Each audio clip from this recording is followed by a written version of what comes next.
belum direkam? Masih loading, Bapak.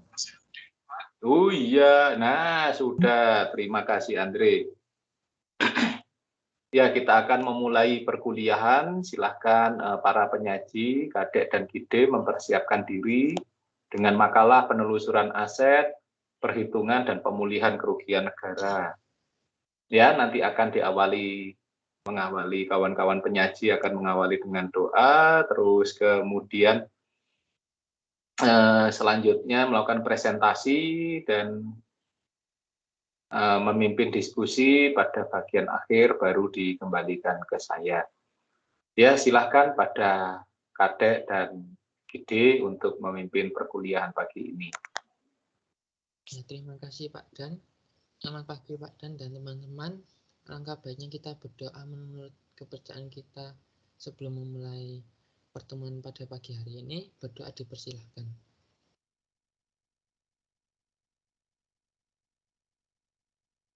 Doa dapat diakhiri.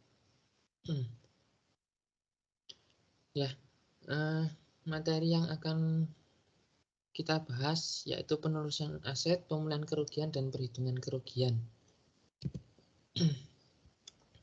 Nah, kita mulai dengan penelusuran aset. Pengertiannya yaitu suatu teknik yang digunakan oleh seorang auditor forensik dengan cara menelusuri bukti transaksi keuangan dan non-keuangan yang berkaitan dengan aset hasil perbuatan, tindak pidana korupsi, dan atau tindak pencucian uang yang disembunyikan oleh pelaku sehingga dapat diidentifikasi, dihitung jumlahnya, dan selanjutnya agar dapat dilakukan penyitaan dengan jalan aset untuk memulihkan kerugian yang timbul akibat tindak pidana, korupsi, atau pencucian uang. Dan sumber informasi dalam penelusuran aset. Nah, penyembunyian aset oleh pelaku kejahatan tindak pidana korupsi dan tindak pidana pencucian uang dapat menggunakan sarana perbankan dan bisa juga pembelian barang dagangan, kemudian membuat restoran, usaha liburan, atau pembelian aset tetap lainnya, seperti mesin-mesin, kendaraan, bangunan, tanah, dan lain-lain. Nah, menurut BPKP pada tahun 2007, untuk mengetahui tempat persembunyian tersebut, pihak penegak hukum yang dibantu oleh auditor forensik akan dapat memperoleh informasi penyembunyiannya tersebut dari sumber-sumber berikut ini. Yang pertama, penyedia jasa keuangan. Nah, laporan ini mencantumkan detail dari jumlah yang ditransfer, nama bank, dan nomor rekening bank pengirim dan penerima. Sehingga informasi ini bermanfaat untuk pembekuan rekening bank dan penelusuran lebih lanjut dari arus dana berikutnya. Yang kedua, Pusat Pelaporan dan Analisa Transaksi Keuangan atau PPATK. Ini mempunyai jaringan kerjasama dengan lembaga serupa di luar negeri sebagai pihak Interpol. Nah, informasi dari dalam dan luar negeri dapat digunakan untuk maksud penelusuran aset sesuai dengan peraturan perundang-undangan, tindak pidana pencucian uang, misalnya oleh tim pemburu koruptor. Kemudian, tempat ketiga yaitu hasil penelitian akademis. Nah, tujuan mereka berujuk pada sumber-sumber lain dan wawancara mereka dengan orang-orang yang sangat mengetahui, tetapi lebih suka identitas diri mereka tidak diungkapkan. Dengan kondisi semacam ini, seperti mereka lebih bebas berbicara tanpa perlu khawatir dengan tuntutan pencemaran nama baik. Yang keempat, persengketaan di pengadilan. Nah, informasi juga dapat diperoleh dari sengketa-sengketa yang sedang disidangkan di pengadilan baik dalam negeri maupun di luar negeri. Sengketa bisa terjadi antara keluarga maupun antar perusahaan atau organisasi yang bisa diikuti. Mungkin harta yang dipersengketakan diduga berasal dari tindak pidana. Kemudian KPK atau Komisi Pemberantasan Korupsi. Itu laporan harta kekayaan penyelenggara negara yang disampaikan setiap penyelenggara negara ke KPK tersebut. Yang keenam, kantor pelayanan informasi untuk publik. Nah, di banyak negara atau macam-macam kantor pendaftaran yang informasinya terbuka untuk umum karena memang dimaksudkan untuk melindungi kepentingan umum. Contohnya di Indonesia, BPN itu Bapepam dan Bursa Efek merupakan sumber informasi mengenai perusahaan yang menjual surat berharga di pasar modal. Kelemahannya adalah untuk pemegang saham yang tercatat di negara-negara yang disebut tax haven countries, tidak jelas siapa pemegang saham sesungguhnya. Dan yang ketujuh, pembocoran informasi oleh orang dalam. Nah, ini alasannya bermacam-macam, mulai dari kekecewaan atau sakit hati dengan partner dagangannya sampai harapan untuk memperoleh keringanan hukum karena bekerja sama dengan penegak hukum untuk membongkar suatu kasus. Kemudian, tujuan penelusuran aset. Penelusuran aset bertujuan untuk mengetahui di mana aset hasil korupsi atau hasil pencucian uang tersebut disimpan atau disembunyikan oleh pelaku tindak pidana korupsi atau pelaku tindak pidana pencucian uang dengan maksud agar aset tersebut dapat dikembalikan kepada negara. Nah, para koruptor biasanya menyembunyikan hasil kejahatannya dalam berbagai bentuk investasi seperti pembelian aset tetap seperti tanah dan bangunan, menyimpan dalam bentuk barang berharga seperti emas dan berlian, menyimpan bentuk surat berharga seperti saham, deposito, tabungan, dan lain sebagainya. Tujuan pengalihan aset hasil korupsi tersebut adalah untuk menyembunyikan asal-usul dana korupsi tersebut. Kemudian, teknik penelusuran aset. Ini ada dua. Yang pertama, metode kekayaan bersih atau net worth method. Metode ini merupakan cara pembuktian tidak langsung. Dasar penggunaannya adalah para wajib pajak untuk melaporkan semua penghasilannya secara lengkap dan benar dilaporkan dalam SPT tahunan. Kemudian yang metode kedua yaitu metode pengeluaran atau expenditure method. Metode ini merupakan devisiasi atau turunan dari metode kekayaan bersih yang dimanfaatkan sebagai penunjuk cara pembuktian tidak langsung. Nah, kedua teknik ini digunakan untuk menentukan penghasilan kena pajak yang belum dilaporkan oleh wajib pajak dalam SPT-nya. Selanjutnya, pengertian pemulihan kerugian.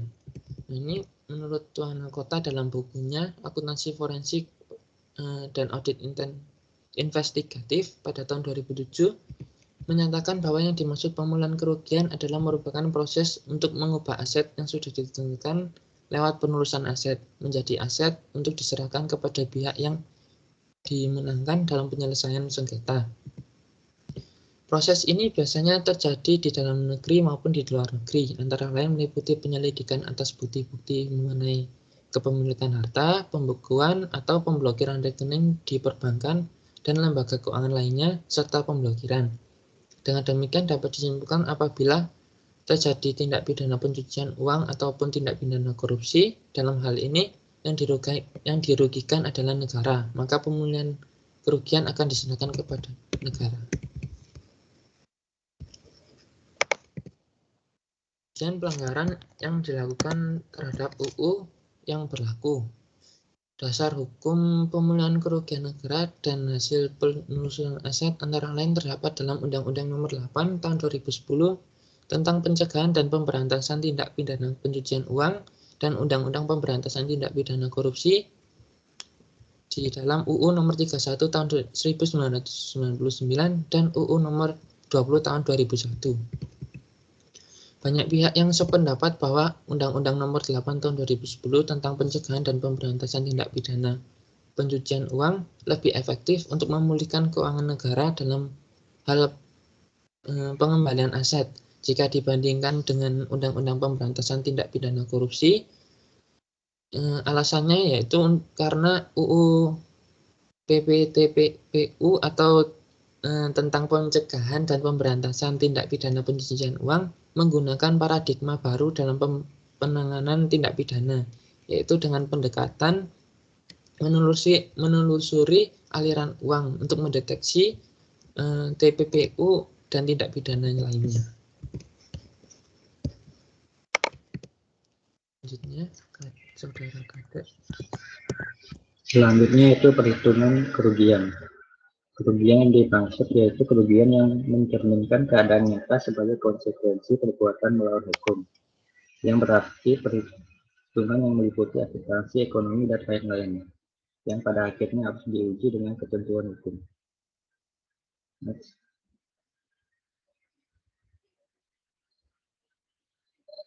Selanjutnya, kerugian dan perbuatan melawan hukum.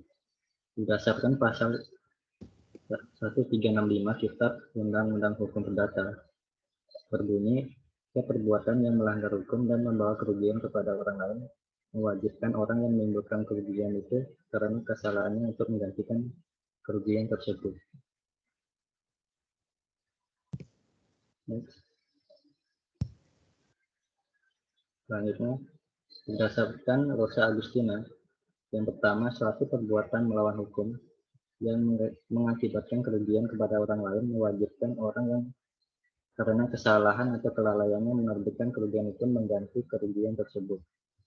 Poin kedua, melanggar hukum adalah setiap perbuatan yang melanggar hak orang lain atau bertentangan dengan keputusan yang harus diindahkan dalam pergaulan kemasyarakatan terhadap pribadi atau harta benda orang lain. Poin ketiga, seseorang yang sengaja tidak melakukan suatu perbuatan yang wajib dilakukannya disamakan dengan seseorang yang melakukan suatu perbuatan terlarang yang melanggar hukum.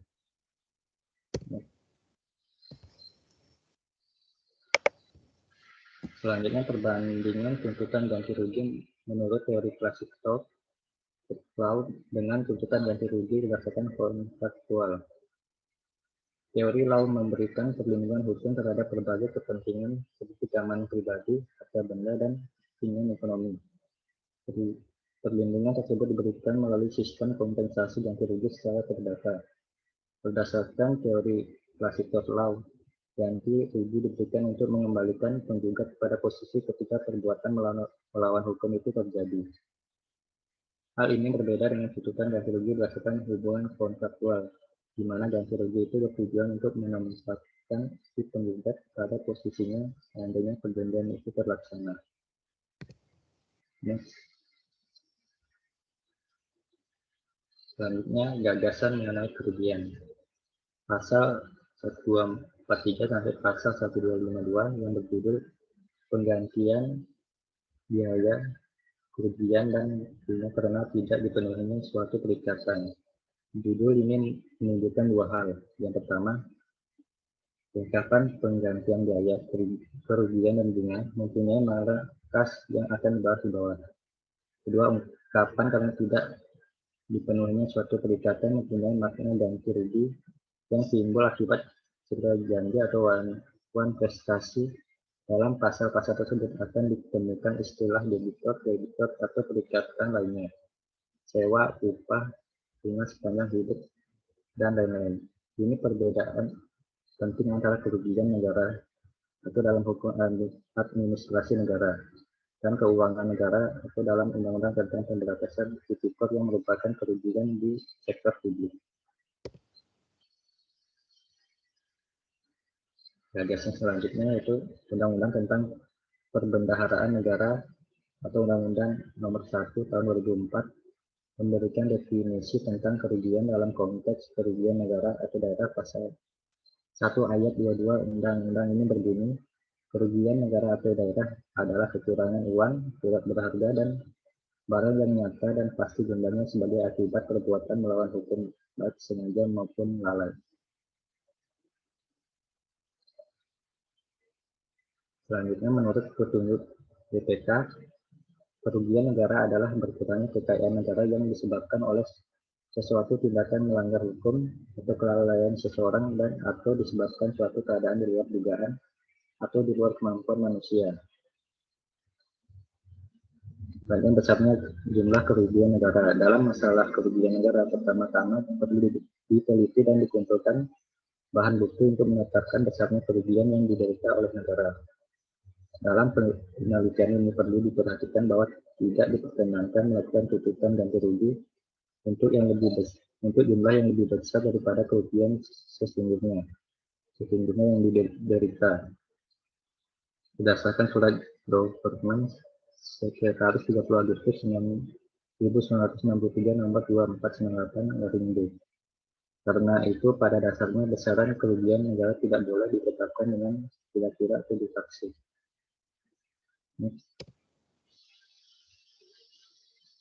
Ya, selanjutnya studi kasus tindak pidana pencucian uang oleh Tubagus Seri Wardana. Yang pada tanggal 27 Januari 2014, KPK menyatakan telah menemukan sejumlah dugaan korupsi yang didakwakan kepada Tubagus Seri Wardana alias Wawan. Tersangka disebut mendapatkan keuntungan tidak sah dari 10 paket pengadaan alat kesehatan RS rujukan pemerintah Provinsi Banten pada Dinas Kesehatan Provinsi Banten. Dugaan yang kedua, pada periode pemerintah Airin Rahmidiani yang merupakan istri Wawan selaku wali kota Tangerang Selatan, Wawan juga telah melakukan tindak pidana korupsi berupa proyek pengadaan alat kesehatan pada Dinas Kesehatan Kota Tangerang Selatan dengan mendapatkan keuntungan tidak sah sekitar 7,9 miliar.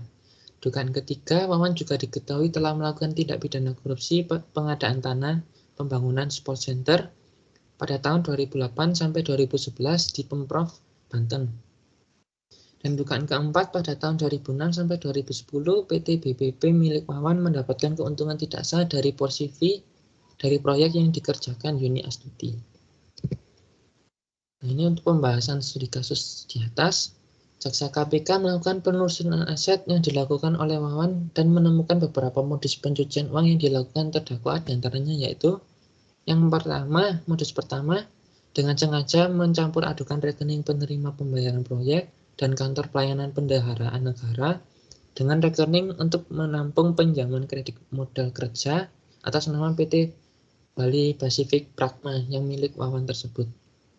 Kemudian modus kedua, Wawan sengaja mencampur adukan rekening kredit pinjaman Gria atas nama Wawan dengan rekening PT BBP, PT BWU, PT PPJ, dan rekening Yayah Rodia yang berasal dari pembayaran proyek yang didapatkan secara melawan hukum.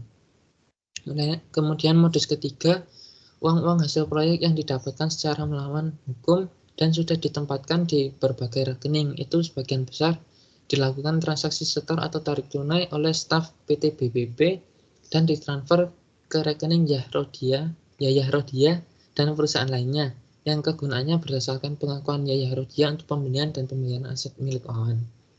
Modus keempat, ada upaya pengalihan kepemilikan terhadap beberapa harta Wawan yang semula atas namanya lalu dialihkan menjadi atas nama orang lain atau dari nama orang lain dialihkan kepada orang lain berikutnya dengan cara seolah-olah dijual atau dipinjamkan ke orang lain padahal orang-orang tersebut berada di bawah kendali Wawan. Nah, dengan demikian terlihat jelas bahwa upaya penyembunyian atau menyamarkan harta kekayaan tersebut memang menjadi niat atau tujuan terdakwa. Sehingga pada tanggal 29 Januari 2014 KPK serius memiskinkan Wawan yang diduga sebagai tersangka tindak pidana korupsi dan tindak pidana pencucian uang dengan menyita hartanya yang sudah berhasil ditelusuri berupa beberapa mobil mewah dan sepeda motor besar dan lain sebagainya. KPK menjerat Wawan dengan pasal 3 dan atau 4 Undang-Undang Nomor 8 Tahun 2010 tentang pencegahan dan pemberantasan TPPU. Selanjutnya, Saudara Kadek. Selanjutnya studi kasus yang kedua, yaitu penjualan FLCT Pertamina. Kasus ini pertama kali masuk wilayah Undang-Undang Persaingan Usaha. Dalam putusannya, tanggal 3 Maret 2005, Komisi Pengawasan Persaingan Usaha atau KPPU pada dasarnya mengukur kerugian negara berdasarkan selisih antara harga jual yang diterima Pertamina dengan harga pasar. Ini berarti KPPU menggunakan asas opportunity loss, apa yang seharusnya bisa diperoleh Pertamina berdasarkan harga pasar pada saat itu. Harga pasar ditentukan dengan perhitungan informasi dari internet dan keterangan ahli satu NH Tobin.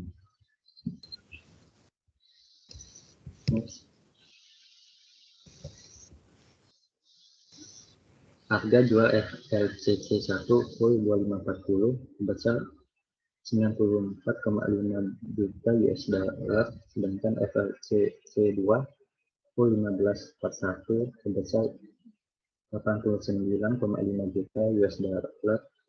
Total harga jual kedua FLCT sebesar 184 juta US dollar. Berikut ini 3 alternatif perhitungan menurut harga pasar. Yang pertama, Harga pembuatan FLCC pada saat itu sekitar 90 juta US dollar. Waktu pembuatan berkisar antara 2 sampai 3 tahun. Return on investment menurut kajian Japan Marine adalah 11,83% atau sekitar 20 juta US dollar untuk kedua FLCC. Kerugian negara mencapai 229 juta US dollar dikurangi 184 juta US dollar atau sebesar 36 juta US dollar. Yang kedua, harga pasar menurut tulisan atau artikel Trade Inc. tanggal 14 Juni 2004 adalah sebesar 102 juta US dollar atau 204 juta US dollar untuk dua FLCC. Kerugian negara mencapai 204 juta US dollar dikurangi 184 juta atau sebesar 20 juta US dollar. Yang ketiga, harga pasar menurut keterangan ahli 1 Reinhard Tobin berkisar antara 105 juta sampai 120 juta US dollar atau 210 sampai 240 juta US dollar untuk dua FLCC. Kerugian negara mencapai 210 sampai 240 juta US dollar dikurangi 184 juta US dollar atau berkisar antara 26 sampai 56 juta US dollar. Dari tiga alternatif tersebut, kerugian negara terendah sebesar 20 juta US dollar, sedangkan kerugian tertinggi sebesar 56 juta US dollar dengan kurs US dollar 9.000 rupiah per US dollar. Kerugian negara berkisar antara 184 sampai 504 juta. Pada tanggal 25 Mei 2015, dengan segala akibat kemenangan ini berarti tidak ada kerugian terminal dalam transaksi penjualan FLCC. Next.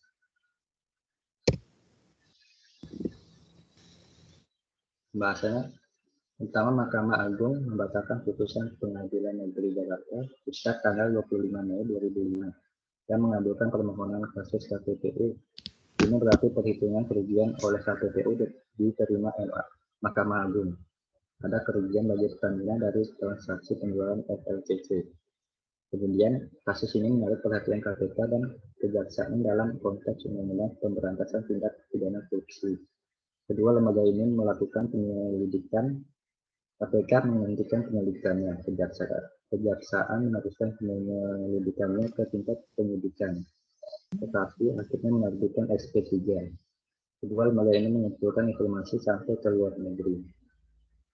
Meski ada perbuatan melawan hukum, jaksa penyidik tidak menemukan fakta yang mendukung unsur kerugian negara. Dalih itu yang menjadi alasan penyidik perkara korupsi penjualan FLCC pertama diusulkan dihentikan. Demikian kesimpulan ekspos kasus korupsi penjualan FLCC yang digelar di Kejaksaan Agung Jakarta Kamis 25 November 2008. Seperti disampaikan kepada Pusat Penerangan Hukum Kejaksaan Agung, ekspos dipimpin Jaksa Agung Muda Tindak Pidana Khusus Marwan Effendi yang diikuti perwakilan Komisi Pemberantasan Korupsi (KPK). KPK tidak merekomendasikan anggotanya menghadiri ekspos di Kejagung yang bermuara pada usul penyidikan kasus dugaan tindak pidana korupsi dalam penjualan FLCC milik Pertamina. Hal itu dijelaskan Wakil Ketua KPK Bidang Penindakan Bibit Slamet Wiyanto di Jakarta, Jumat 21 November 2008. KPK tidak ingin hadir karena tidak tahu permasalahannya dari awal, termasuk soal usulan SP3 kasus FLCC yang diajukan Kejagung. KPK tidak tahu karena ditandatangani Kejagung dan KPK tidak mencakupi urusan tersebut. Meski kasus FLCC telah diusulkan untuk dihentikan oleh tim Kejaksaan Agung, KPK masih memiliki kesempatan untuk mempertanyakan hal itu jika ada data atau laporan masyarakat yang mempermasalahkan keputusan Kejagung tersebut. Surat perintah penghentian penyidikan perkara atau SP3 kasus FLCC adalah SP3 paling kuat sepanjang sejarah. Karena sebelumnya didahului putusan paling tinggi yaitu penjualan kembali Mahkamah Agung yang menyatakan investasi tidak menimbulkan kerugian negara, bahkan menguntungkan yang tidak ada prosedur melawan hukum. Petikan putusan tersebut menyebutkan penyidikan harus dihentikan karena tidak terdapat bukti. Kejaksaan juga mengacu pada surat Badan Pemeriksa Keuangan tanggal 26 September 2008 yang menyebut BPK tidak menemukan kerugian negara dalam investasi FLCC. Kejaksaan juga mengacu pada putusan PK dari MA tanggal 12 Mei 2008 yang dalam amarnya menyatakan bahwa penjualan FLCC bahkan menimbulkan keuntungan sebesar 54 juta US dollar.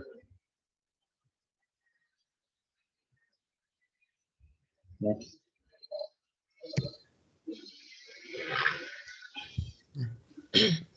Untuk kesimpulan, penelusuran aset pada umumnya berkaitan dengan pengembalian kembali aset yang dimiliki oleh suatu negara atau organisasi atau suatu entitas yang diambil oleh pihak lain dengan cara melawan hukum, seperti perbuatan tidak pidana korupsi dan atau tindak pidana pencucian uang.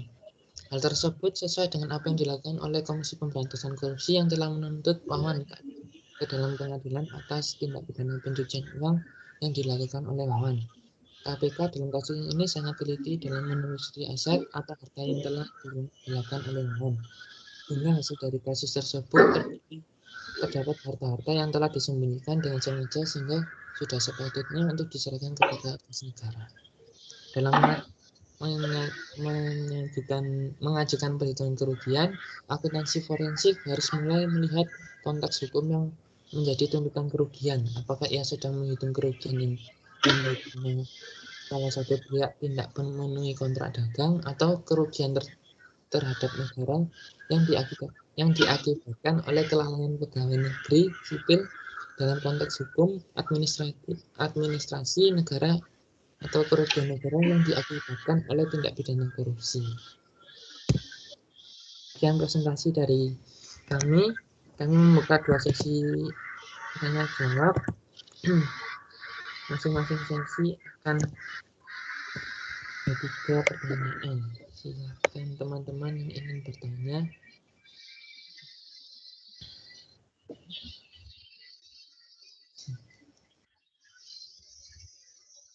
Untuk Evelyn, dipersilakan.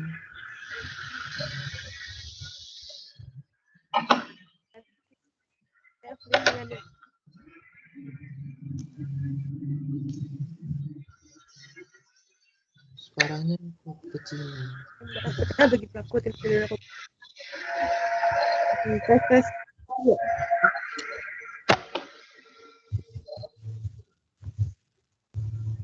Sebentar. Saya ingin bertanya, apakah pengembalian kerugian negara atau kerugian negara dapat menghapuskan pidana bagi pelaku tindak pidana korupsinya ya? Apa bisa dijelaskan dasar hukumnya? Terima kasih.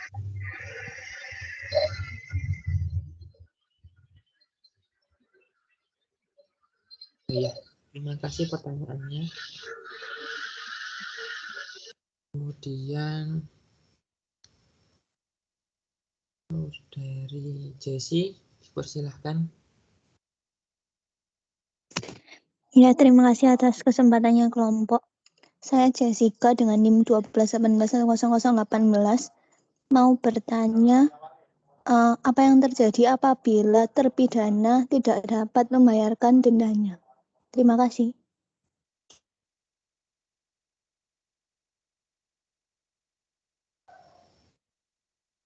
Ya, terima kasih pertanyaannya. Kemudian Saudara Andre, dipersilahkan. Terima kasih untuk kesempatannya. Saya Andre mau tanya, waktu misalnya negara itu rugi, nah yang berhak menentukan kerugian negara itu siapa ya? Itu aja. Oke, terima kasih. Mohon waktunya sejenak. Kami akan berdiskusi terlebih dahulu. Terima kasih.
Ya, terima kasih atas waktunya.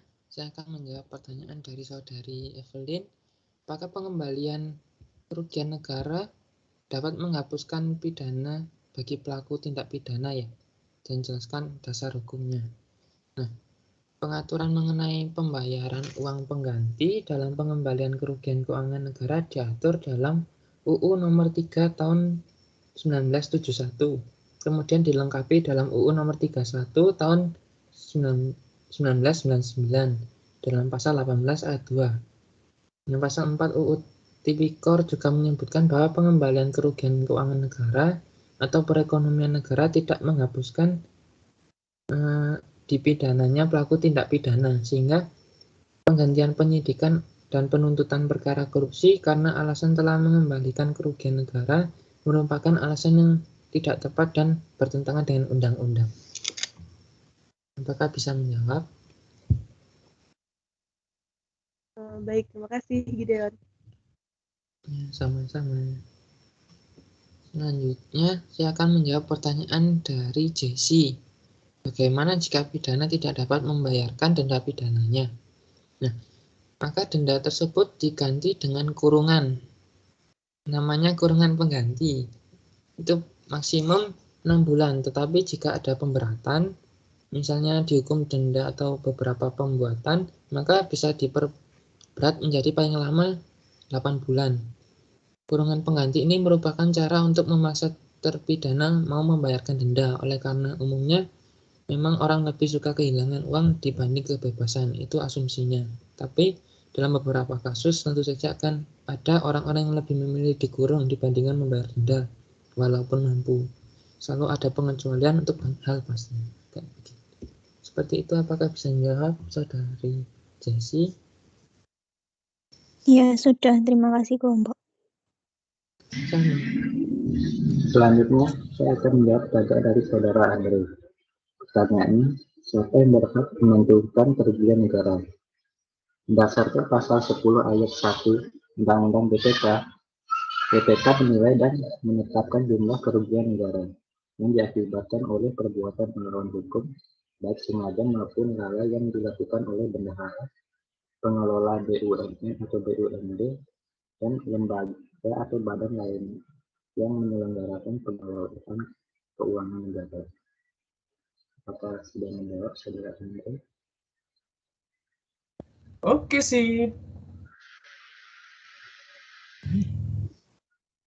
Oke, selanjutnya kita akan membuka sesi kedua untuk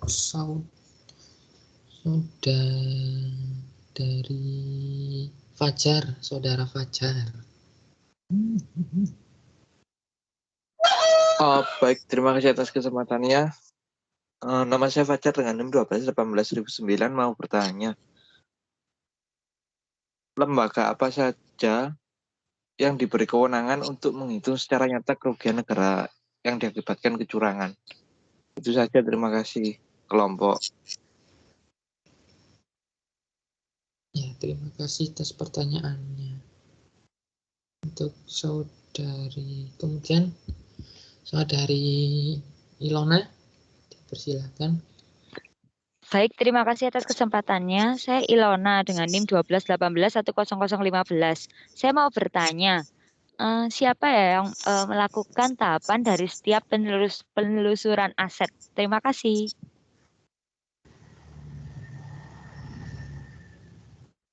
Tahapan yang penelusuran aset ya? Siapa? Iya, benar. Selanjutnya, saudari Fani, dipersilahkan. Terima kasih atas kesempatannya. Saya Fania dengan NIM belakang 41. Mau bertanya, tadi dijelaskan bahwa kalau tidak bisa bayar denda kan ada kurungan pengganti. Nah, bagaimana jika setelah dipidana terus dikurung ternyata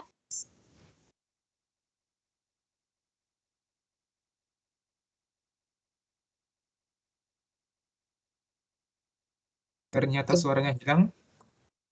Kemute saudari Fani. Halo.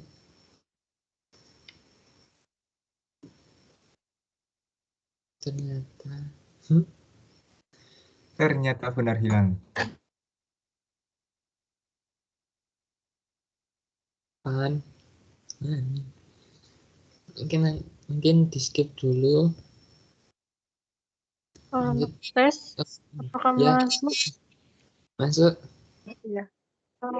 Mau bertanya, ini belakang 41 mau bertanya.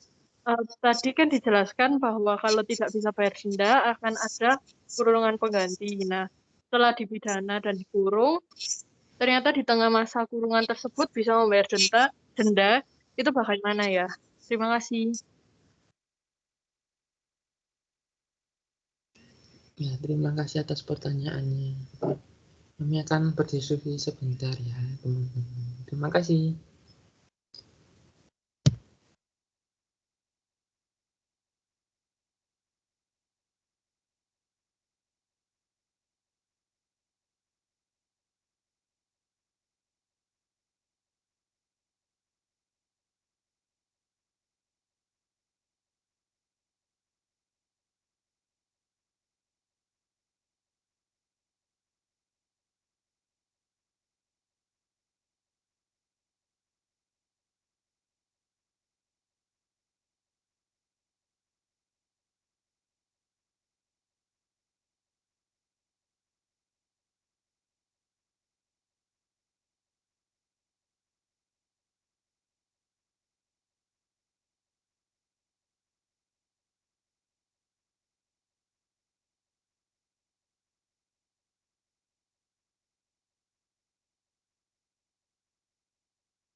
Baik, saya akan menjawab pertanyaan dari Saudara Fajar.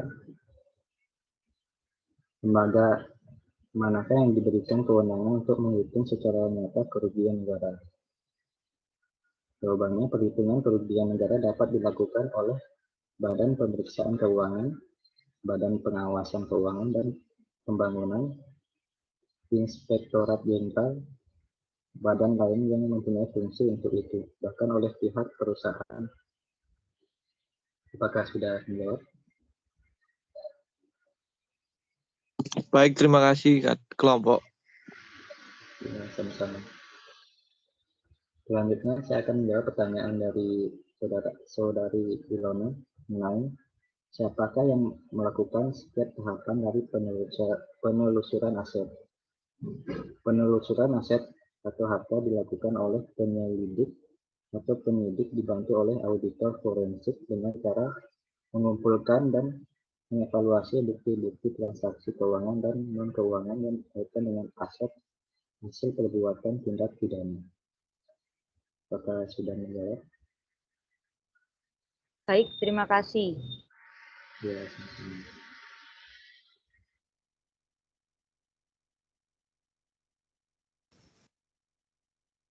Selanjutnya saya akan menjawab pertanyaan dari Saudari Fani. Bagaimana jika setelah terpidana menjalani kurungan pengganti, terus di tengah-tengah kurungan berubah pikiran gitu ya, untuk membayar denda. Di pasal 30 dan 31 KUHP diatur mengenai hal ini. Intinya besarannya jumlah denda yang harus dibayar dikurangi dengan masa kurungan yang telah dijalaninya, di mana pada hari masa kurungan disertakan dengan sejumlah uang sesuai dengan hasil penyesuaian dengan Perpu 18 tahun 1960 yang sehari dendanya yaitu 107.500 rupiah. Jadi begitu. Apakah bisa menjawab saudari Fani? Baik, terima kasih kelompok. Ya, sama-sama. Ada 2 pertanyaan lagi. Dipersilakan untuk saudari Angel. Baik, terima kasih atas kesempatannya. Saya Angelani Arlivina dengan NIM 1218140. Saya mau bertanya, di bagian teknik penelusuran aset tadi itu kan ada metode kekayaan bersih dan metode pengeluaran. Itu tuh penggunaannya salah satu atau dua-duanya ya. Kemudian kalau yang dipakai salah satu itu menurut kelompok mana metode yang lebih efektif? Kemudian saya juga masih bingung intinya dari kedua metode ini perbedaannya apa ya? Karena di situ sama-sama sebagai petunjuk cara pembuktian tidak langsung gitu. Jadi saya masih bingung inti perbedaannya. Terima kasih. Ya, sama-sama. Kemudian untuk pertanyaan kepada Thalia, saudari Thalia, dipersilahkan. Baik, terima kasih atas waktunya. Saya Thalia dengan NIM belakang 35. Saya ingin bertanya, menurut kelompok, apakah dalam proses penyitaan itu ada kemungkinan pihak-pihak yang melakukan penyitaan barang itu dapat melakukan kecurangan? Terima kasih.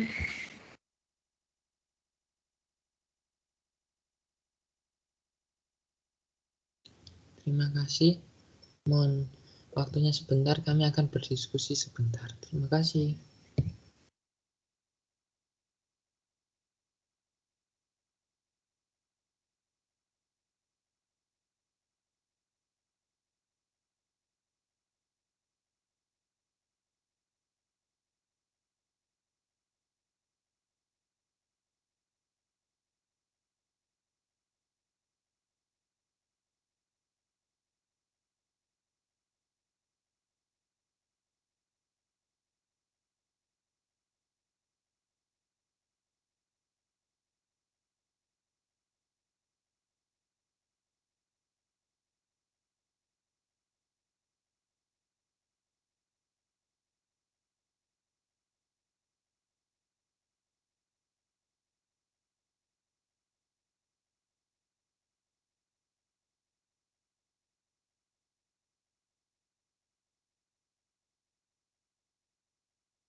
tergantung mana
Terima kasih atas waktunya.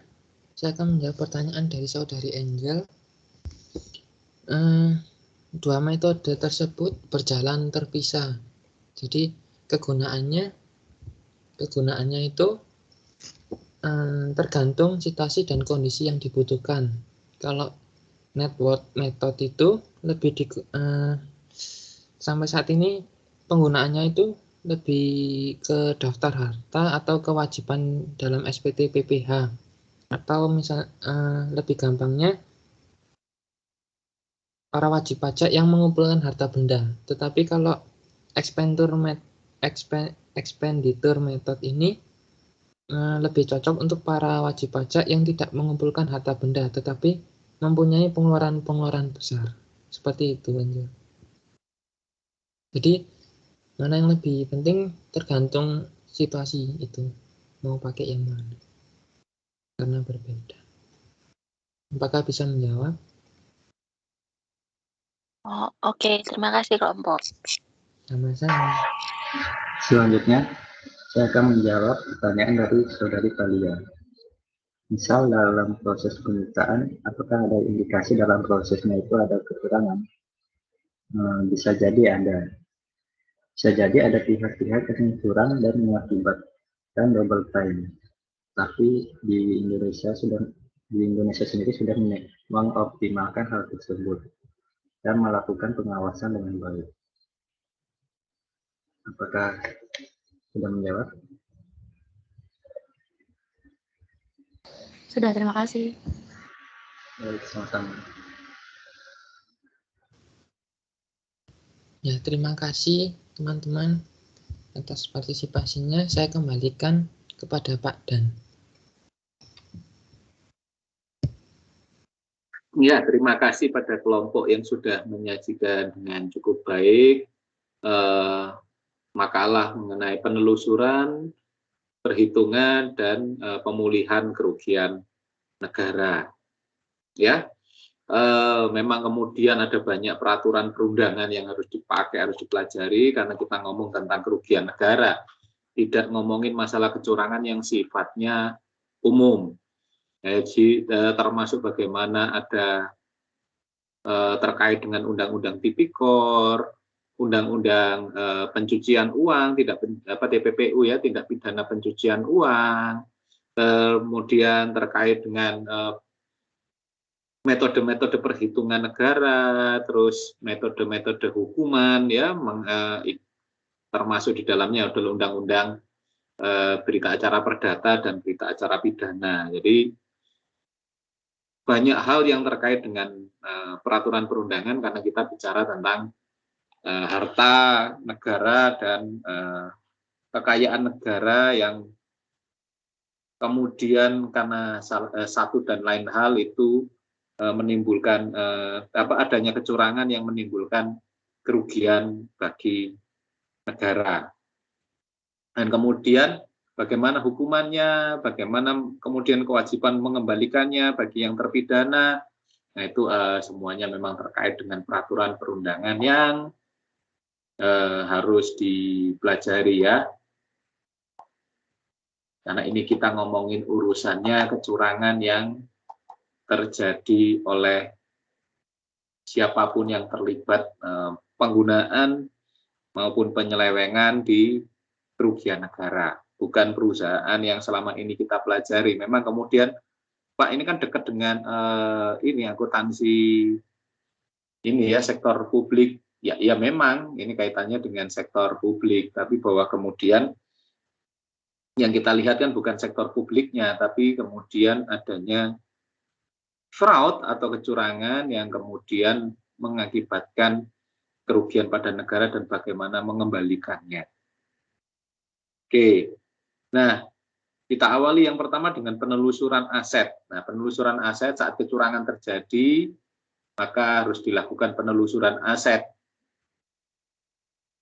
Nah, itu seperti apa gitu kan? Nah, kalau ternyata kecurangan sudah terjadi dan kemudian pidana sudah dikenakan atau saat kemudian pidana belum dikenakan, itu kan harus ditelusuri ya, follow the money itu kan juga Itu kan bahasa lain dari follow the asset gitu ya. Kalau follow the money kan uangnya, aliran uang saat itu korupsi atau fraud. Tapi kalau follow the asset itu kan yang namanya kerugian negara bisa saja sudah dialihkan tidak dalam bentuk uang, tapi kemudian hasil korupsi itu sudah dicuci uangnya, kemudian dibentuk dalam barang-barang harta yang ya bermacam-macam gitu ya. Ada yang rumah, ada yang kendaraan, ada yang hal-hal yang lain. Nah, yang ya salah satunya kalau kita ingat kasus korupsi ini ya yang merugikan negara itu yang pernah saya bahas itu bagaimana kemudian Korlantas itu ternyata di Korlantas ada apa? Ada korupsi untuk ini apa namanya apa itu ya semacam alat untuk uji SIM itu loh. Ya itu nah itu ternyata kerugiannya lumayan banyak ya, ada ratusan miliar yang dihitung ya dari aset itu bahwa ternyata sampai sekarang banyak yang tidak bisa dipakai, ternyata jauh dari mutunya yang seharusnya, ada markup di situ dan sebagainya, sehingga kemudian kerugian negara itu ada beberapa ratus gitu ya, walaupun ada beberapa yang kemudian bisa diselamatkan dalam artian barang-barangnya masih bisa dipakai tapi tidak sepenuhnya. Nah, bagaimana terus kemudian itu kerugiannya itu ternyata dipergunakan untuk apa? Nah, caranya pinter si koruptornya itu. Kemudian mereka menggantinya dalam tanda petik itu korupsinya itu, kemudian hasil korupsinya itu dilakukan untuk membeli aset, dan caranya asetnya dia tidak kemudian langsung, karena kemudian dia ternyata menggunakan mekanisme menikahi saat itu Putri Solo yang pertama, dan kemudian saudara-saudaranya itu disuruh beli aset gitu ya, dibiayai untuk beli aset, tapi semuanya itu mereka hanya atas nama gitu ya, beli mobil ya, beli truk, BPKB-nya, STNK-nya dipegang, tapi BPKB-nya dipegang oleh si koruptornya itu ya. Terus kemudian disuruh beli tanahnya boleh dipakai untuk produksi, tapi sertifikatnya dipegang gitu ya. Termasuk beli rumah dan sebagainya ya, semacam puri gitu ya. Ada yang puri itu seperti istana kecil yang tidak terpakai itu yang kemudian dibeli. Termasuk kemudian ternyata modus itu tidak hanya dilakukan sekali, terus kemudian juga di Bali caranya juga begitu lagi, menikahi yang ada di Bali dan di sana beli aset ya, ada banyak guest house dan sebagainya yang dibeli. Jadi itu yang pencuciannya pencuciannya caranya seperti itu. Nah, kemudian bagaimana ditelusuri ya, karena ini kan nikahnya semua pakai nikah siri kan sulit ya membuktikannya, tidak ada itu nikah siri kan tidak dicatat di negara. Maka pembelian itu seakan-akan memang terlihat seperti pembelian oleh orang-orang yang tidak tahu menahu tadi. Nah, ini yang kemudian ditelusuri ya, kalau urusan menelusur gini, urusan intelijen kan mulai dari kejaksaan, dari kepolisian ya, dari kejaksaan, walaupun ini yang pelakunya polisi, walaupun lumayan bintangnya ya, lumayan entah bintang 2 kalau nggak salah ya, itu kan kemudian diperiksa dan kemudian ditemukan banyak kecurangan. Karena apa? Yang meriksa kan tidak hanya kepolisian, tapi juga ada kejaksaan, ada pihak BPK ya, BPK kan mewakili negara yang merasa kehilangan, terus BPKP kan beda, BPK sama kalau yang namanya kepolisian sama kejaksaan itu kan mereka yang menyidik, nah kemudian yang mewakili aparatus negara yang pihaknya harus netral lah katakanlah, dan kemudian yang menelusuri lebih jauh lagi itu ada yang namanya BPK, BPKP, ada juga masuk sudah ranahnya KPK ya, mereka mewakili negara yang merasa dirugikan. Nah, ini mereka yang kemudian mewakili negara untuk menelusuri aset. Jadi hanya ada banyak pihak yang menelusuri. Nah, kemudian setelah ditelusuri ternyata ini barangnya ini dan sebagainya. Apa yang kemudian dilakukan ya selanjutnya setelah ditelusuri dihitung berapa kerugian negara yang terjadi. Ya, dari kejahatan itu berapa kerugian negara, terus kemudian asetnya sudah ditelusuri. Nah, kemudian tentu saja masuk ke ranah hukum kan, ya urusannya sudah sidang-sidang hukum dan sebagainya, and so on gitu ya. Sidangnya akhirnya dinyatakan bersalah, baik beliaunya sebagai pelakunya, terus kemudian kaki tangannya ya yang melakukan membantu melakukan markup, melakukan pencucian uang dan sebagainya diselidiki. Semuanya ditangkap, dinyatakan dihukum gitu ya, dipidana, termasuk si pelaku utama yang menimbulkan kerugian besar. Nah, itu kan tidak hanya dihukum berdasarkan hukuman yang harus dihukum, tapi kan juga dihukum karena merugikan negara. Nah, merugikan negara ini kemudian juga dituntut sesuai hukumnya, sesuai dengan aturannya, plus kemudian ternyata kalau tidak bisa membayar, apa yang harus dilakukan? Nah, kalau tidak bisa membayar, itu kan kemudian akan terkena denda. Nah, denda itu ini untuk menambah pengetahuan beberapa kawan-kawan yang ada di sini. Jadi dia katakanlah dihukum 4 tahun. Maka kemudian kalau tidak bisa membayar denda, itu tidak bisa mengembalikan kerugian negara ya, tidak bisa mengembalikan kerugian negara, maka tahanannya ditambah lagi, jadi di plus. Jadi 4 katakanlah tambah 6 bulan gitu ya, maka menjadi hukumannya menjadi 4,5 tahun gitu ya. Nah, 4,5 tahun. Nah, itu kan kemudian ada pertanyaan, Pak, kalau ternyata di tengah jalan ternyata dia kemudian mengumpulkan kerugiannya, mengembalikan dendanya, terus bagaimana? Ya, kemudian kan yang dihilangkan bukan yang korupsinya, yang itu tadi sudah dijelaskan oleh Gide, bahwa kemudian kejahatan korupsi itu tetap harus dihukum, 4 tahunnya tetap. Yang kemudian berkurang itu adalah katakanlah kerugian negaranya nilainya sekian ratus juta, ya sekian ratus miliar ya, 300 miliar katakanlah. Ya tinggal 6 bulan itu kemudian yang dia bisa bayar berapa, yang dia bisa kembalikan. Kalau kerugian negaranya pasti harus dikembalikan ya. Berapapun nilainya katakanlah 300 ya 300, tapi kan kemudian dia kena denda tambahan.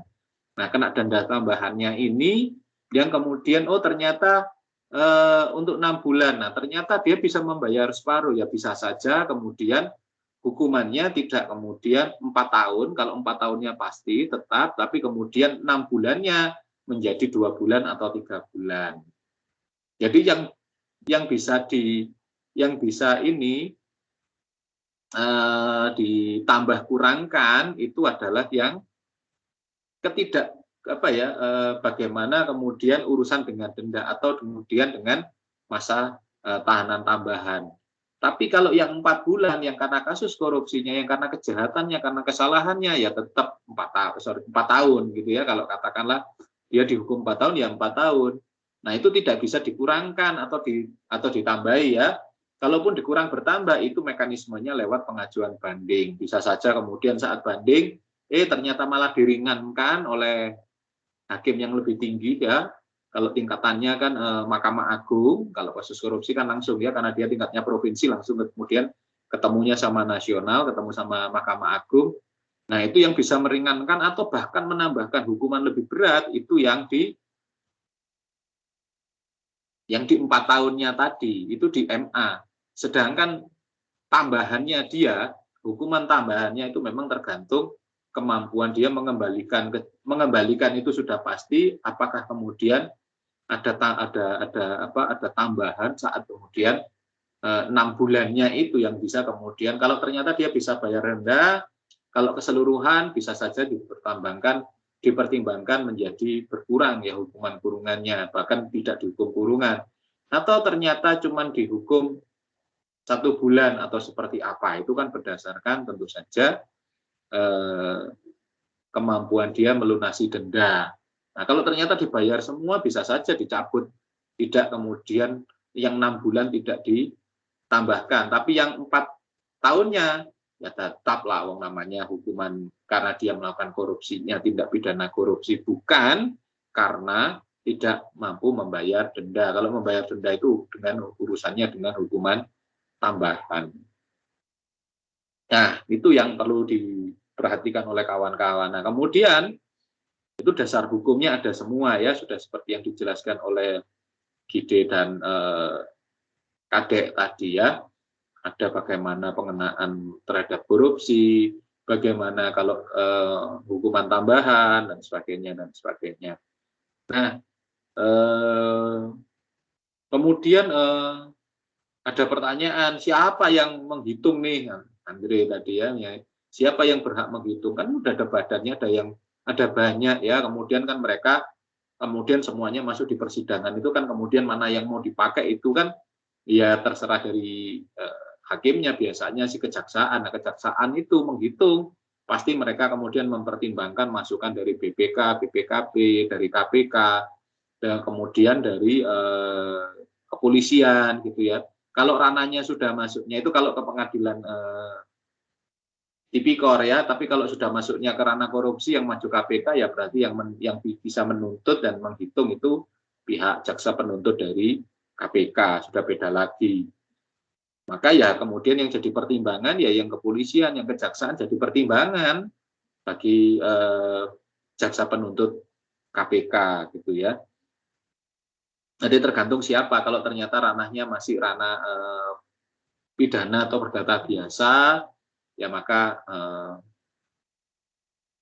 yang akan jadi di depan itu leading sektornya, yang di depannya ya jaksa penuntut umum yang kemudian pasti kemudian harus berhadapan dengan yang akan dibantu oleh pihak-pihak yang lain. Tapi kalau sudah masuk ke sidangnya KPK, tuntutannya oleh Pak KPK, maka ya jaksa penuntut dari KPK yang akan maju dan yang lainnya menjadi pembantu atau tenaga bantunya ya. Sedangkan leading sektornya itu tergantung siapa yang melakukan penuntutan, itu di kejaksaan. Sedang hakimnya kan, kalau hakimnya kan dari Departemen Kehakiman kan ya relatif sama ya, tinggal dia mempertimbangkan apakah hukumannya ini sesuai dengan rasa keadilan atau tidak. Nah, itu yang menghitung ya ada banyak petugas di situ. Kalau kemudian di ranah swasta ya bisa saja kemudian kalau ternyata itu ada swasta yang terlibat gitu ya, swasta yang terlibat bisa saja dibantu oleh kantor akuntan publik khususnya yang memiliki tenaga-tenaga untuk akuntansi forensik dan audit investigatif. Tapi kalau ini betul-betul ranahnya itu antara negara dengan pejabat negara, ya itu yang tentu saja ya mulai dari inspektorat, terus kemudian BPK, KPK, terus BPKP, kejaksaan, ya pasti terlibat semuanya. Ya itu lembaga-lembaga penghitungnya. Tapi kalau kemudian siapa yang menghitung? Tentu saja para auditor dari beberapa lembaga itu yang sudah bersertifikasi CFA ya. Bedanya kalau kemudian di swasta itu memang lebih banyak CFE ya, bukan CFA, CFE, Certified Fraud Examiner. Tapi kalau di negara itu yang ada di BPK, BPKP dan sebagainya ya, mereka yang APIP itu gelarnya rata CFR. Jadi C-nya certified, F-nya itu fraud-nya itu F, terus ada R-nya kecil gitu ya. Examiner sama gitu ya, CFE atau CFRE gitu ya. Nah, itu kan tergantung dari si yang mengeluarkan. Kalau yang CFE yang mengeluarkan adalah fraud examiner itu dikeluarkan oleh CFE, sedangkan yang CFRE itu yang mengeluarkan adalah BPK ya, sama seperti akuntan gitu ya. Kalau kemudian yang dapatnya AK gitu ya, itu kan dari Departemen keuangan, ya seperti yang dari kalau CA chartered accountant itu yang mengeluarkan adalah profesional sebagai akuntan akuntan yang dikeluarkan oleh IAI. Nah, kebetulan kalau seperti saya kan punya dua-duanya ya, CAAK berarti kan saya dapat sertifikasi dari pemerintah, saya juga dapat dari sertifikasi dari IAI.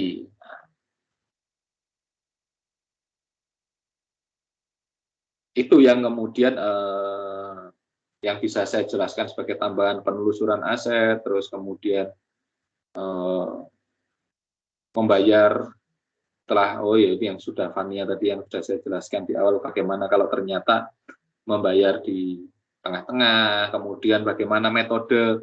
Nah, perhitungan kerugian negara itu metodenya kebetulan cuma 2 gitu ya, yang lebih banyak dipakai ya, kalau tidak kemudian yang berdasarkan harta yang dikumpulkan, berarti kemudian berdasarkan pengeluarannya ya, expenditure.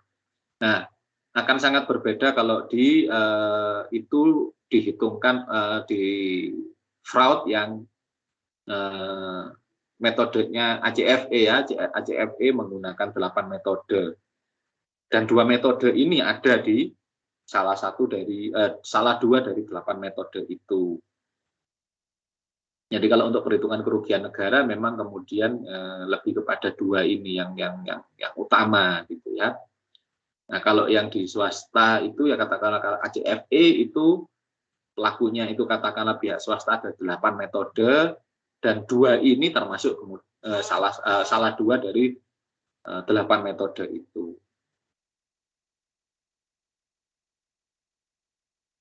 Nah, kemudian pertanyaan yang menarik ini, yang dari Thalia ini. Apakah kalau saat kemudian penyitaan itu bisa saja terjadi kecurangan? Ya, kalau yang namanya tergoda ya pastilah. Kalau kemudian kita menyita katakanlah kerugian negara terkait dengan ini ya, kalau Jiwasraya itu atau Bumi Putra itu kan investasinya aja ya. oleh negara, tapi kemudian kan secara praktik itu kan dilakukan di ini ya, di swasta juga ya, masuk pasar modal dan sebagainya.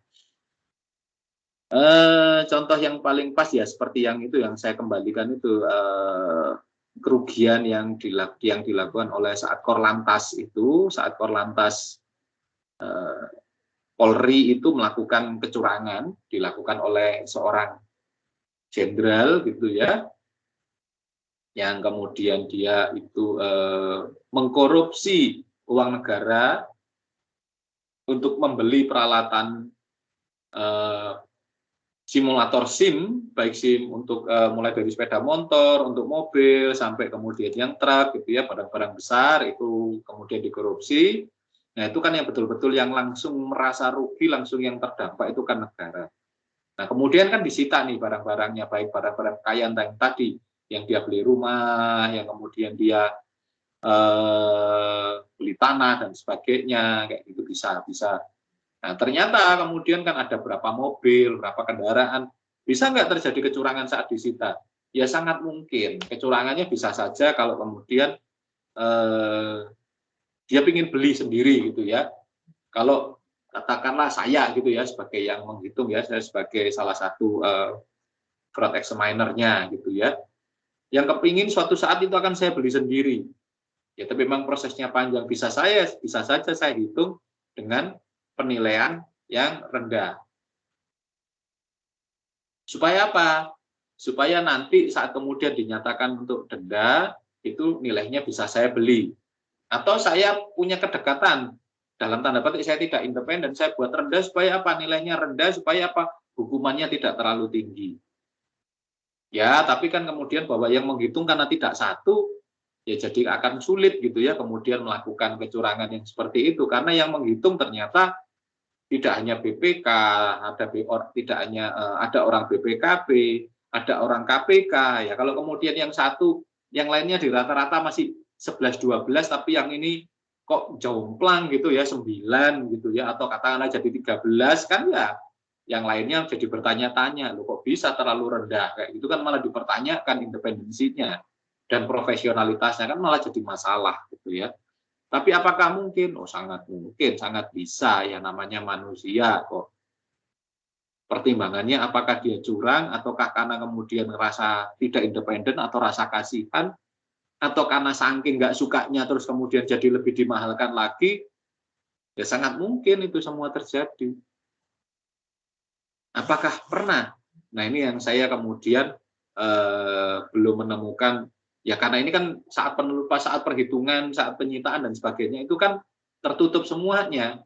Yang terjadi yang di publik itu kan yang dipublis yang sudah, oh ternyata nilainya sekian, oh hukumannya sekian. Kan kita prosesnya yang di dalam kan tidak tahu. Apakah terjadi kecurangan? Saya yakin mungkin terjadi karena kemudian, tapi karena yang menghitung orang banyak kan kemudian tarik ulur. Tidak satu orang yang menentukan. Itu yang kemudian mencegah kecurangan karena sifatnya adalah diskusi, dan kemudian ya kalau kemudian ya akhirnya voting, katakanlah kalau yang kemudian salah, yang kalah ya sudah harus menerima. Termasuk penyitaan negara yang dilakukan oleh KPK itu kan banyak ya. Kalau KPK kan untuk pejabat publik yang kemudian melakukan tindak pidana korupsi dan pencucian uang. Oke, itu kalau yang BPK ya sama, tapi kan kemudian pada bukan korupsi, tapi lebih kepada penyalahgunaan keuangan, penyalahgunaan kekuasaan, termasuk penyalahgunaan aset dan termasuk korupsi untuk hal-hal yang terkait dengan dana yang dikeluarkan oleh negara. Demikian pula BPKP ya, terhadap pelaksanaan pembangunan, pengawasan terhadap pelaksanaan keuangan pembangunan. Ya, bagaimana harus diawasi dan sebagainya. Dia juga melakukan fungsi audit juga. Jadi banyak yang ngawasi sebenarnya uang negara. Ternyata, tapi kemudian kenapa kok ternyata sampai hari ini korupsinya banyak? Ya namanya orang, kalau di perusahaan itu kan kita berhadapan dengan uang yang tidak terlalu besar ya, kecuali Anda sudah jadi komisaris itu ya dengan investasi yang besar. Tapi kalau Anda jadi karyawan paling kan ratusan juta, paling ya hanya beberapa miliar. Tapi kalau kemudian keuangan negara, itu kan pengadaan, kan urusannya dengan duit yang bukan hanya bukan hanya miliaran, tapi ratusan miliar, bahkan triliun. Ya siapa yang kemudian kuat menahan godaan itu kalau ternyata orangnya memang tidak benar-benar jujur, tidak kemudian benar-benar kuat menahan godaan itu. Ya kembali lagi ke locus of control ya, kendali diri. Tapi ya saya ingat pesan orang tua saya gitu ya, bapak saya itu ya, kenapa kemudian dalam tanda petik saat itu teman-teman mempertanyakan itu ya, bahwa saya sebenarnya secara keilmuan saya punya, secara kesempatan saya ada untuk kemudian menjadi pegawai pajak gitulah, katakanlah masuk, itu kan sangat mungkin gitu ya. Akuntan, anaknya pemungut cukai, anaknya pegawai pajak, terus kenapa saya tidak masuk gitu ya? Kok malah pilih jadi auditor dan kemudian jadi dosen? Nah, saya bertanya gitu ya, kemudian dalam tanda petik, kenapa kok tidak diizinkan? Ya, bapak saya cuma gampang saat bertanya itu. Ya, kalau suatu saat yang harus kamu hadapi, apalagi saya kan auditor ya latar belakangnya, kalaupun nanti di pajak itu lebih banyak kemudian dengan memeriksa, mengaudit dan sebagainya. Kalau kamu berhadapan dengan uang 10-100 juta gimana? Padahal itu nanyanya, bapak saya itu nanyanya itu tahun 90-an gitu ya. Enaknya omong yang namanya mau beli mobil ya, saat itu pengen beli Jeep katakanlah ya, saya suka Jeep gitu ya. Saat kemudian beli Jimny itu harganya hanya sekitar 40, yang paling rendah 40, yang paling bagus 60 juta gitu ya saat itu. Kalau kamu berhadapan dengan 100 juta gitu, padahal gajimu juga bisa kemudian untuk nyicil gimana? Ya saya cuma senyum-senyum ya, Mas pastilah saya bisa. Kalau kamu berhadapan dengan uang yang kemudian 200, 300 sampai 500 juta gimana? Saya mikirnya kemudian ya saya inginnya chip yang lebih tinggi lagi. Wah, berarti kan beli Land Cruiser gitu ya. Tapi katakanlah saya pejabat baru, katakanlah auditor baru, saya kemudian pemeriksa baru punya Land Cruiser, nggak masuk akal juga gitu ya. Ya saya senyum-senyum aja ya, mungkin enggak gitu. Karena apa? Nanggung. Kalau saya barang itu saya ambil, duit itu saya ambil, saya beli, mungkin saya susah gitu kalau tidak memanfaatkannya. Karena apa? Terkait dengan hobi saya. Terus kemudian bapak saya menaikkan lagi. Kalau kemudian berhadapan dengan 1 miliar, 2 miliar, 3 miliar, berarti apa? Kemungkinan saya bisa beli, bukan hanya nyimpen, tapi saya bisa beli mobil itu urusannya dengan Land Rover, gitu kan? Ya terus saya ngomong ke bapak saya, kalau segitu saya pasti nggak kuat. Ya langsung, ya itu makanya lebih baik kamu kamu di sektor swasta aja, apalagi kamu jadi auditor. Saat itu saya juga bersiap-siap untuk jadi dosen gitu ya, sudah sekolah, mau sekolah dan sebagainya. Ya bapak saya lebih baik di sana lah, kamu lebih aman gitu ya. Karena tahu bapak saya itu nggak tahan godaan terhadap hal-hal yang kayak begitu. Rumah ya saya biasa aja gitu ya dan sebagainya. Tapi godaan terhadap namanya hobi itu yang kemudian jadi susah gitu ya. Nah untungnya yang Korlantas ya, tapi ya kemudian kalau saya mau niru Korlantas itu sebenarnya bisa, karena hobinya adalah menikah siri dengan banyak orang dan kemudian dengan banyak pihak dan kemudian membersihkan hasil korupsinya itu untuk kemudian dibelikan barang-barang. Jadi seperti bentuk klan-klan gitu ya. Ya kan susah juga. Kalau saya menikah siri kan jadi guyonan juga ya. Saat itu masih bujang gitu ya, belum kepikiran apa-apa, terus mau menikah satu aja belum kepikiran, masih pingin hobi, pingin jalan-jalan, terus kemudian kalau menikah siri dengan berarti punya 2 atau 3 bahkan 4 istri, terus kemudian masing-masing mendanai untuk punya katakanlah untuk pencucian uang saya gitu kan ya, gimana wong saat itu menikah belum pingin ya, masih enggak ingin ya saat 9 tahun baru lulus ya 95 96 itu pikiran saya pokoknya saya bersenang-senang dan hobi itu harus saya katakanlah saya harus saya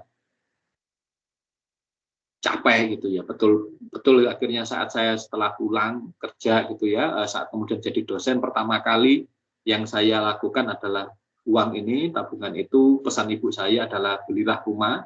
Maka saya beli rumah tidak terlalu besar, yang penting nyaman, dan kemudian yang pertama kali saya beli adalah 2 kendaraan, satu itu Suzuki Jimny baru dan tahun 97 saya beli itu yang Suzuki yang terakhir, Suzuki Jimny tahun 97 dan 1 trail build up. Nah kan, nah itu yang akhirnya yang saya pikir ya kemudian prestasi saya adalah kalau saya bisa kemudian memenuhi hobi saya untuk bersenang-senang. Nah itu ya kalau kemudian jadi pegawai pajak ya godaannya besar. Makanya yang enak ya jadilah auditor saat itu ya, saat duit gede dapat dan sebagainya. Ternyata jadi auditor itu capek juga ya, nggak melihat matahari ya, berangkat pagi pulang sore dan sebagainya, pulang malam gitu ya. Akhirnya jadi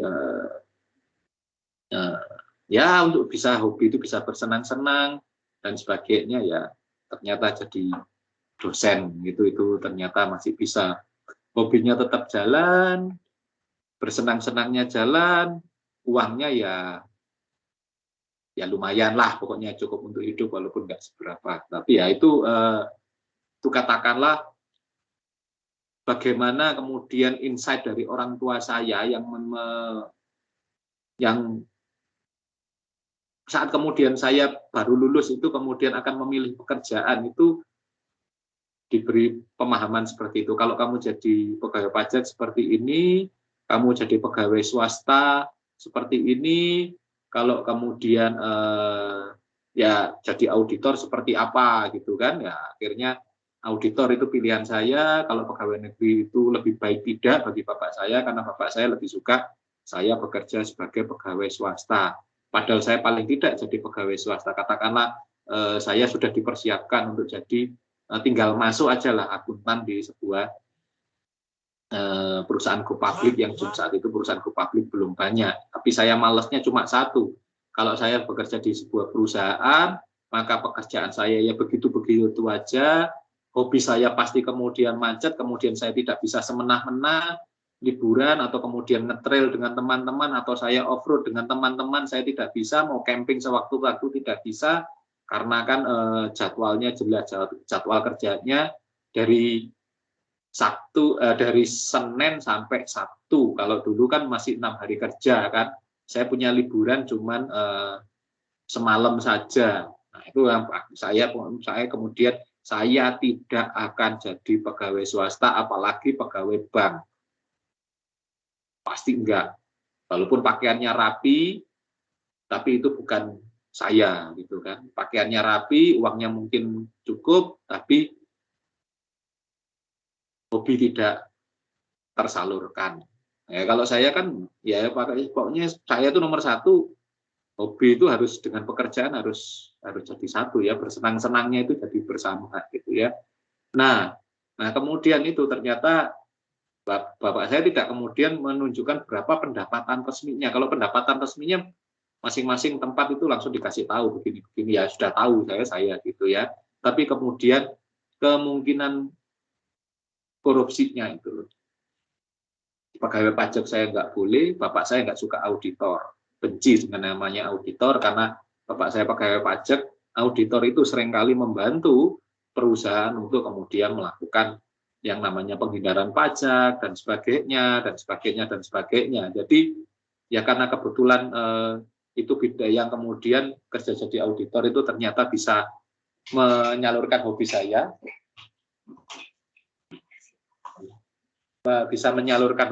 tapi kemudian saya masih bisa bekerja dan bersenang-senang. Jadi ya jadilah auditor dan relatif balas dendam, bukan dalam tanda petik balas dendam ke Pak saya gitu ya.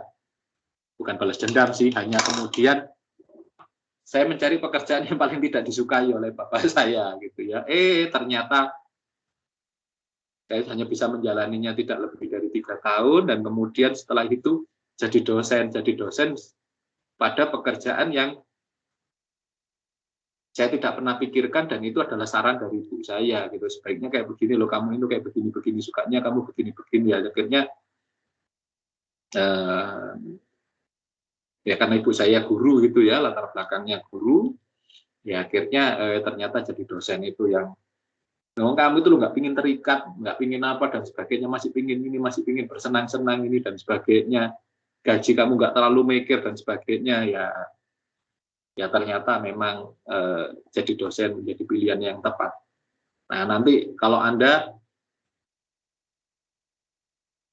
sebaik untuk bekerja, nanti terserah bidang apa yang Anda pilih, tapi pilihan-pilihan itu ya ada yang kemudian, Pak saya sukanya kerja itu tenang, berangkat pulang, saya nggak perlu mikir yang macam-macam yang lain-lain. Oke, Anda masuk di sektor swasta ya, jadi akuntan manajemen itu lebih mengenakkan, lebih memudahkan Anda karena itu sesuai, cocok dengan kepribadian Anda.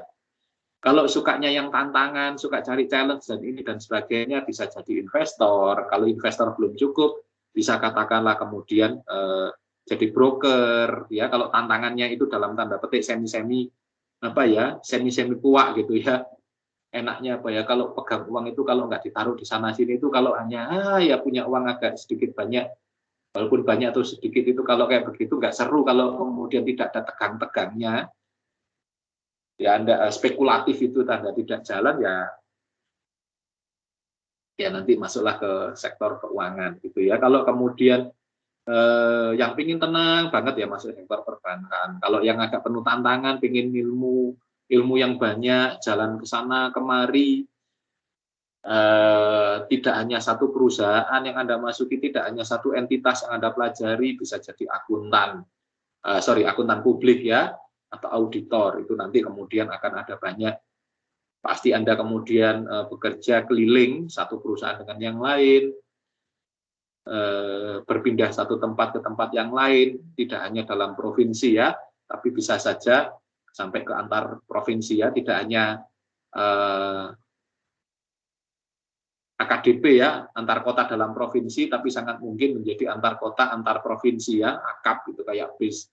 Bahkan sangat bisa menjadi bis malam gitu ya, yang kemudian antar pulau gitu ya, itu auditor gitu ya. Kalau Pak, ini Pak, saya pinginnya itu belajar keilmuan, belajar terus dan sebagainya, pingin bisa pengetahuan banyak, terus kemudian punya banyak waktu luang yang cukup, ya jadilah dosen gitu ya. Tapi dosen itu sekali lagi namanya dosen, bayarannya sakdus, apa omongannya ya omongannya sakdus, bayarannya saksen ya. Harus bercerita banyak, berpengetahuan banyak, sekolah lagi yang banyak, gelar yang banyak, tapi ternyata pendapatannya tidak terlalu banyak. Bedanya memang dosen itu masih bisa kemana-mana, bisa melakukan apa-apa, banyak hal yang bisa dilakukan. Nah, itu bidang-bidang yang bisa nanti di akuntansi yang mungkin bisa menjadi pilihan Anda ataupun hal-hal yang lain. Ya, itu yang sebagai tambahan saya, tapi pertimbangkan bukan hanya bersenang-senang, tapi pertimbangkan kemampuan diri Anda untuk berhadapan dengan yang namanya godaan korupsi, godaan fraud ya, bukan hanya korupsi, godaan terhadap fraud. Itu yang jadi salah satu harus Anda pertimbangkan. Kalau kuat ya nggak apa-apa lah. Ya, tapi kalau Anda merasa tidak kuat ya cari pekerjaan yang betul-betul aman, terjaga ya. Contohnya jadi kayak di swasta itu kan jelas itu pengawasannya melekat gitu ya. Di bank apalagi gitu ya. Karena adalah bisnis resiko itu sangat ketat gitu ya. Dan berpakaian rapi, wangi gitu ya. Selalu tampil cantik gitu. Ya, itu kira-kira gambaran secara umum tentang pekerjaan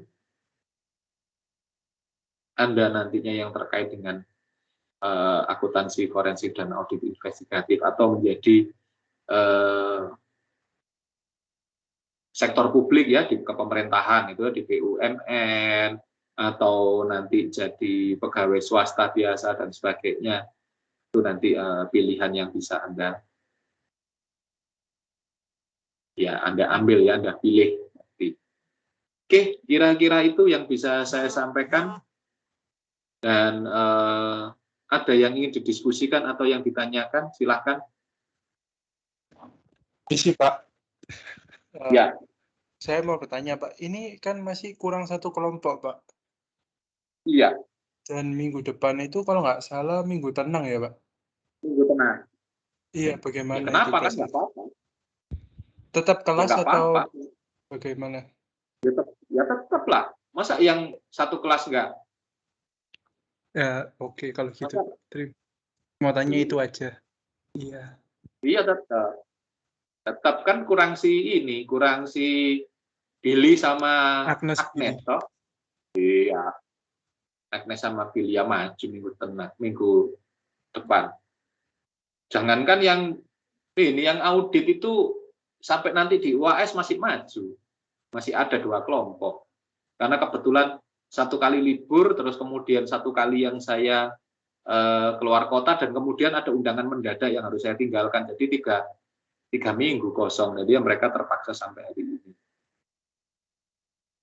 Sampai UAS itu tetap maju. Tapi saya dikasih pilihan apakah minggu depan itu 2 kali maju, masih mikir-mikir.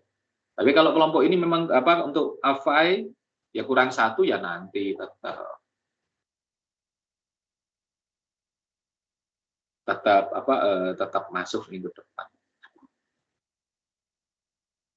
Baik, terima kasih Pak. Iya.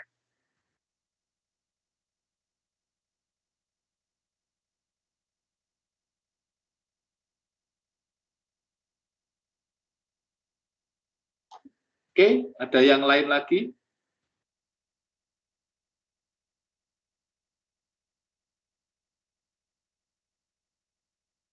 Oke, Oke, kalau tidak ada yang lain lagi, kita bisa tutup dan akhiri pertemuan hari ini. Terima kasih untuk perhatiannya, terima kasih untuk kerja kerasnya untuk kelompok.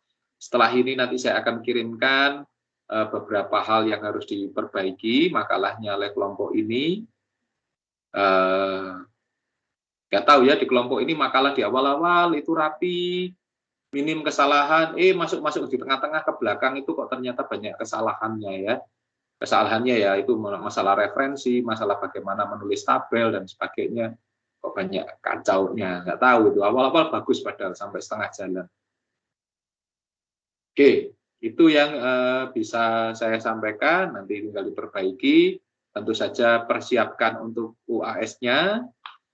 Nah, UAS-nya itu nanti dikumpulkan kepada ketua kelompok.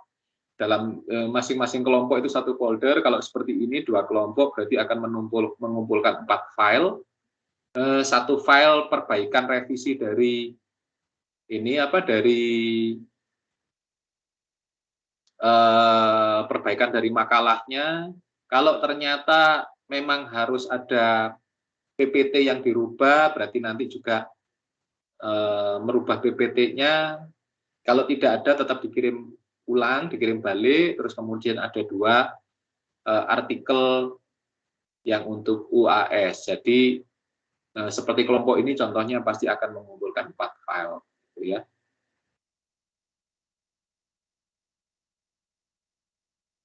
Oke, itu yang bisa saya sampaikan.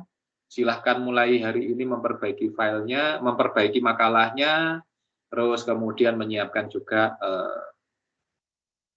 artikel untuk UAS. Dikumpulkan minggu terakhir ke saya oleh ketua kelas ya, tanggal 17.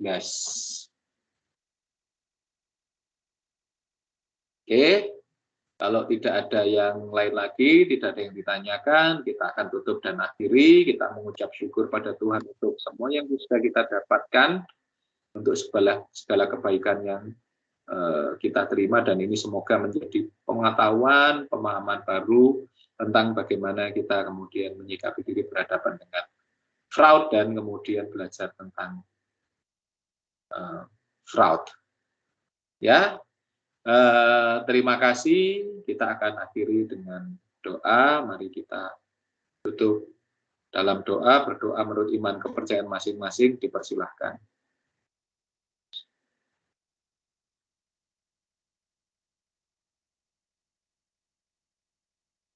Terima kasih. Sampai ketemu lagi minggu depan. Selamat pagi.